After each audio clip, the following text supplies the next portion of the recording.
একটা লোক গ্রামের কালেক্টর ছিলেন। তো কালেক্টর সবাই জানতো এই মেন। তো কালেক্টরের একটা একটা অ্যাসিস্ট্যান্ট বা সেক্রেটারি যা বলবেন ছিল, সে জানতো এই লোকটা হচ্ছে গ্রামের মেন, এই হচ্ছে বস। তাই চাকরি যদি করতে হয় এর আন্ডার চাকরি। তারপর দেখছি কালেক্টর যে আমাদের জেলা শাসক আছে, ডিএম, তার কাছে গিয়ে হাত জোড় করেছে, স্যার আমার এই মাসের কালেকশন।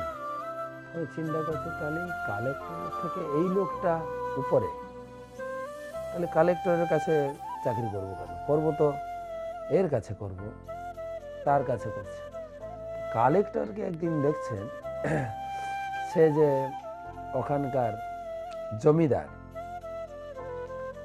জমিদারের কাছে গিয়ে সব কৈফিয়ত বা তার রিপোর্ট জমা দিচ্ছে। তখন বলছে তার মানে এই ডিএম এর থেকে এবার জমিদার আবার শ্রেষ্ঠ। আচ্ছা, তাহলে এই লোকটার কাছে থাকবো, এর কাছে কেন থাকবো?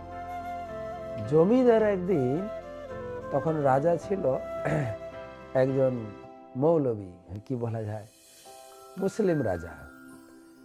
তো রাজার কাছে গিয়ে তার যা কার্যকলাপ সব স্টেটমেন্ট জমা দিচ্ছে। তার মানে তো এ তো শ্রেষ্ঠ না, এই জমিদার তো শ্রেষ্ঠ না, এর উপরে এ যাই গিয়ে যখন মাথা নত করছে, তার মানে এই শ্রেষ্ঠ। তো রাজার কাছে চাকরি, বলতে বলতে রাজার কাছে চাকরি পেয়েছে। কিন্তু একদিন দেখছে শুক্রবার রাজা গিয়ে একদম মসজিদে গিয়ে তো কান ধরে, তো একদম নতি স্বীকার করছে, নামাজ পড়ছেন। তো জিজ্ঞেস করছে আপনি এখানে মাথা ঠুকাচ্ছেন কেন?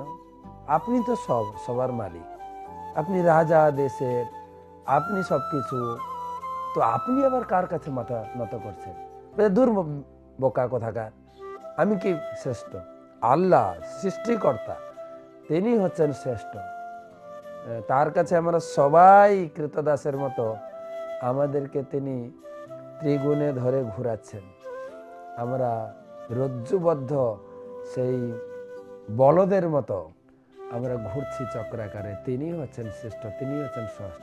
তাই তাহলে আমি তার ভক্ত হব, তার কাছে চাকরি করব, আপনার কাছে আমি তো করবো না। বলছে হ্যাঁ, তার ভক্ত হয়ে যাও, স্টেপ বাই স্টেপ। সেদিন ভগবান এখানে বলছেন যে কেউ যদি জানতে পারে আমার স্থিতি কি, সে অবশ্যই মত্তা ভজন্তে, তিনি অবশ্যই ভজন করেন।